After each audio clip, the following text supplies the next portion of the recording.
জুবিন দাই গান গোৱাৰ বাহিৰে আৰু কি কামত লেজেণ্ড হৈ আছে আহকচোন শুনো। প্ৰথম পইণ্ট, জুবিন দাই ৮,০০০ বিহু গাইছে। অসমত এতিয়ালৈকে কোনেও গাব পৰা নাই। মই ৮,০০০ বিহু গাইছোঁ, সেইটো আৰু লাইফত কোনেও গাব নোৱাৰে, লাভ নাই। গতিকে বিহু কি বস্তু মই বুজি পাওঁ, এতিয়া বিহু নামত চবে ঘেণ্টাবিলাক গাই আছে। ছেকেণ্ড পইণ্ট, জুবিন দাৰ ৪০,০০০ গান আছে আৰু ২৫ বছৰত ১৬,০০০ গান গাইছিল জুবিন দাই। ২৫ বছৰ ১৬,০০০ গান মই গাইছোঁ। ৩ নম্বৰ পইণ্ট, তাতোতকৈও ডাঙৰ কথাটো হৈছে Zubeen Garg humming king world.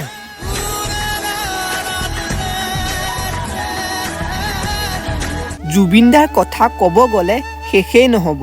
সকলো ভাল কামেই কৰি আহিছিল জুবিন গাৰ্গে। আচলতে ভগৱান আছিল জুবিন দা, কিন্তু সেই ভগৱান সদৃশ জুবিন দা এতিয়ালৈকে ন্যায় পোৱা নাই। সকলোৱে জাষ্টিছ ফৰ জুবিন গাৰ্গ কমেণ্টত লিখিব।